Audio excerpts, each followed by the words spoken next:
Oublions jamais de placer les choses en perspective. Ça aurait dû être une grande célébration. C'est quand même gros ce qu'on évoque là. Très significatif pour bien comprendre tout ce qui s'est passé. Un professeur, pas comme les autres. Luc La Liberté. Écoute, Luc, je veux parler à l'historien qui est en toi. J'aime ça, moi. J'aime ça parler d'histoire reliée à l'actualité. Et tu es l'homme parfait pour ça.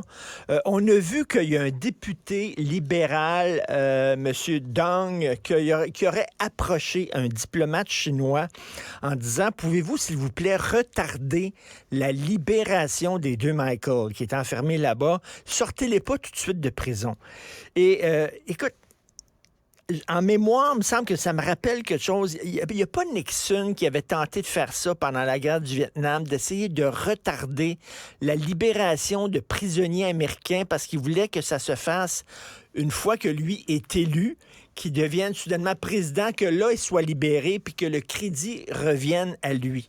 Est-ce que j'invente ça? Il me semble que ça s'est déroulé. Non, ça, il y a...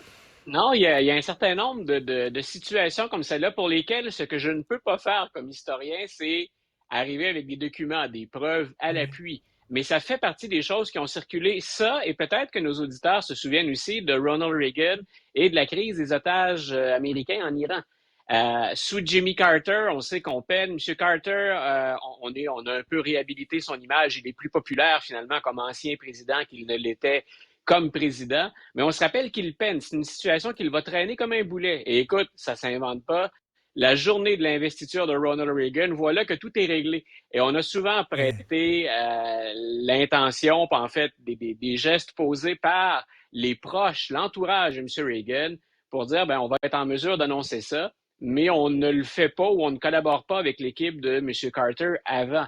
Donc, bien sûr, là-dedans, on pense aux otages d'abord et avant tout, et ils vont être libérés. Mais de l'autre côté, il y a une récupération politique partisane derrière ça. Et je pense qu'il y a un terme, il y a un terme pour ça, les lapins qu'on sort du chapeau à la dernière minute pour bien paraître, ça s'appelle les October Surprise. C'est ça qu'on appelle comme ça, les surprises d'octobre.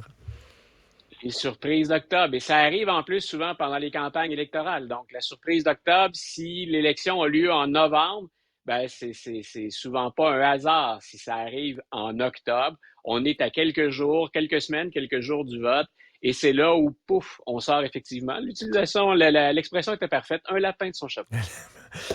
Écoute, Donald Trump va-t-il être arrêté, oui ou non, et va-t-il être menotté, parce que c'est ce qu'il souhaite, de se faire photographier, menotte au poignet?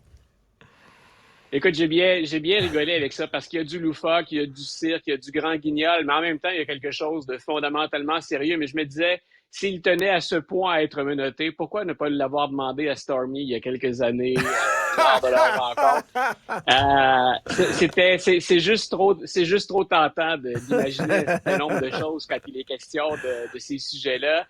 Ce que M. Trump veut faire, et c'est très clair, il est demeuré, et je ne pensais pas utiliser ce terme-là un jour, il est demeuré un maître de la mise en scène, des scénarios dans lesquels il apparaît comme un martyr. Ça le sert au plan politique au moment où on se parle, et il ne faut surtout pas se cacher la tête dans le sable, ça le sert financièrement. Lui et les représentants républicains qui lui sont fidèles à la Chambre des représentants, dès que M. Trump s'exprime sur Truth Social, puis il est revenu là, sur Facebook, Twitter, mais dès qu'il s'exprime sur sa plateforme, on peut aller sur les comptes Twitter ou sur les courriels des représentants et constater que la chaîne de messages repart pour dire « Contribuez généreusement à la défense de M. Trump ».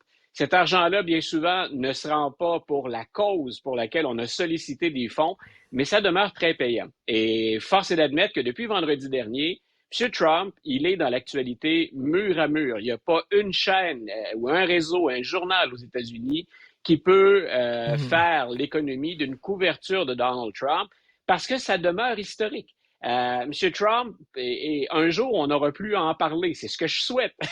Mais il demeure vendeur, finalement, pour tout le monde. Et on est en terrain inconnu.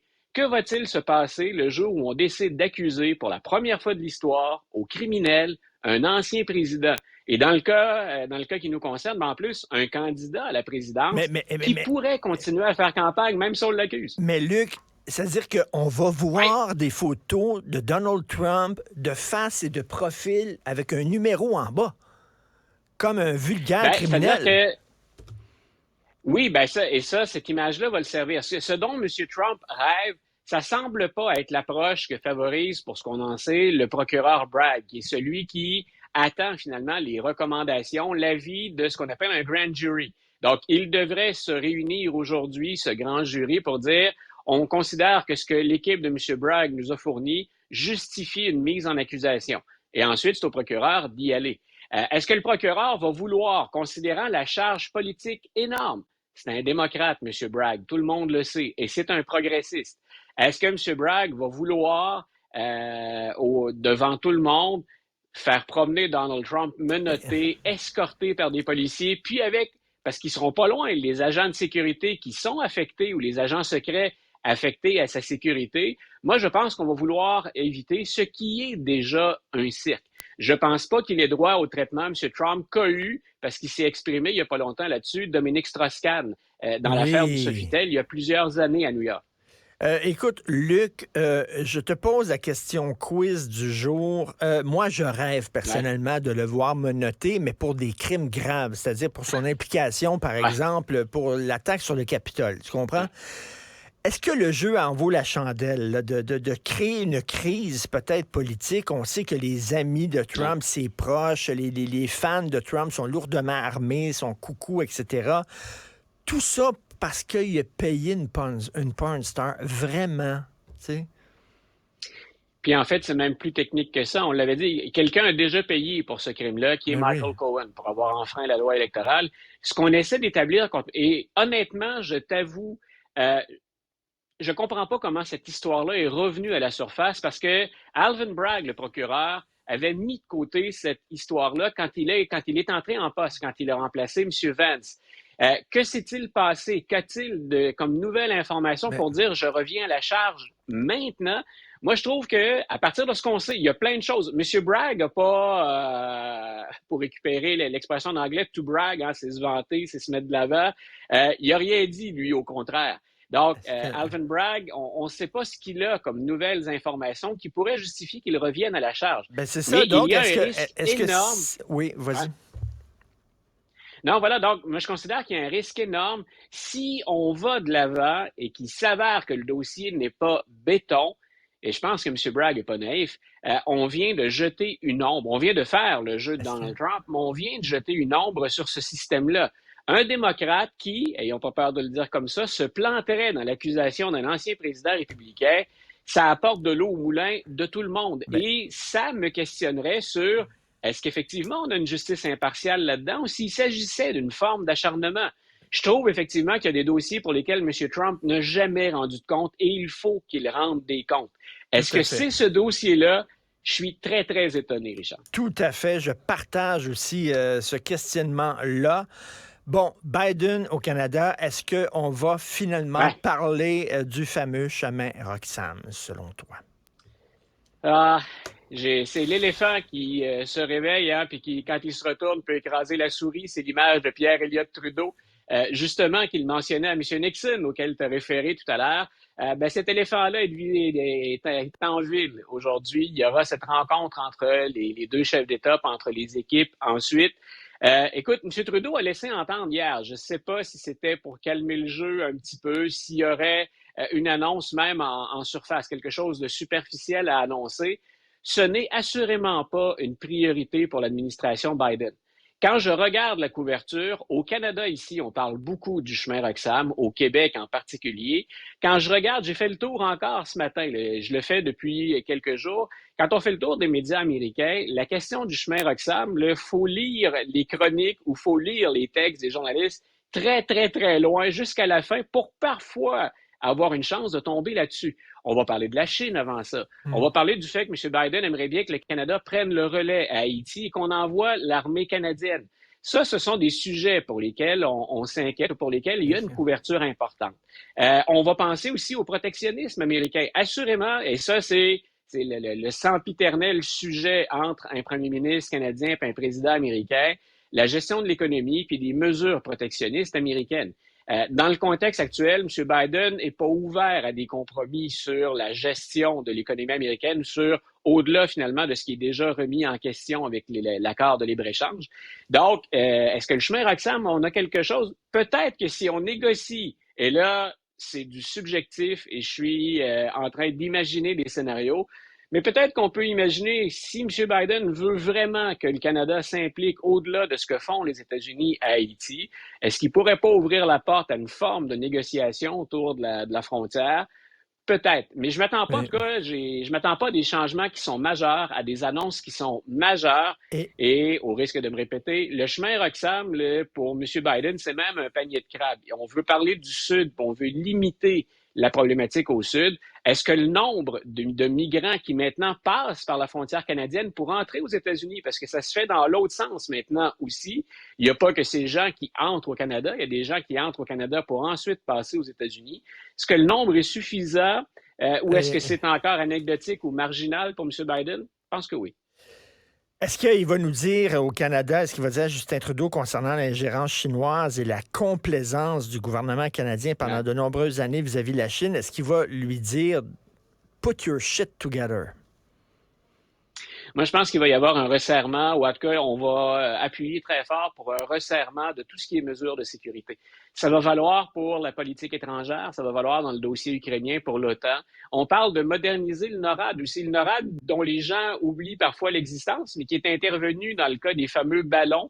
On avait un ballon chinois et d'autres objets volants qu'on a abattus, mais les avions sont partis du NORAD. Moi, je pense que tout ce qui va être sécurité impliquant les deux pays, et on le sait à quel point notre propre sécurité, elle va de pair avec celle des Américains. Je pense que ça fait plutôt partie des priorités pour Joe Biden, beaucoup plus que des sujets qui, de notre côté, défraient la chronique. En terminant, nous avons regardé, toi et moi, un fabuleux documentaire sur Martha Mitchell. Bon, Martha Mitchell, elle était la femme de John Mitchell, qui était l'équivalent du ministre de la Justice sous Nixon. Et c'est lui un peu qui était peut-être le concepteur de Watergate. En tout cas, il trempait là-dedans. Et sa femme avait des problèmes d'alcool et elle n'arrêtait pas de parler aux journalistes, les journalistes qui l'adoraient. Et elle n'arrêtait pas de dire que Nixon trempait dans la magouille, qu'il était un président épouvantable, etc. Et son mari disait, mais ferme ta gueule, je suis ministre de la Justice, etc. Ils ont fait un documentaire sur elle. Qu'est-ce que tu en penses? Écoute, moi, j'ai adoré. Tu référais, tantôt, tu m'as relancé en disant, je fais appel à l'historien, à toi. J'ai adoré l'utilisation qu'on fait d'enregistrements dont on oublie à quel point ils sont importants. Quand on parle du Watergate, tout le monde sait que Nixon part le jour où on menace de démarrer la procédure de destitution contre lui à la Chambre des représentants. Et tout ça tourne autour de ces fameux enregistrements que Nixon faisait de conversations qui avaient lieu à la Maison-Blanche, dans le bureau ovale. On oublie souvent que ces documents-là ont été fournis. On n'a pas obtenu ce qu'on voulait sur le Watergate. Mais on a une porte d'entrée extraordinaire dans l'intimité d'un président américain avec sa garde rapprochée.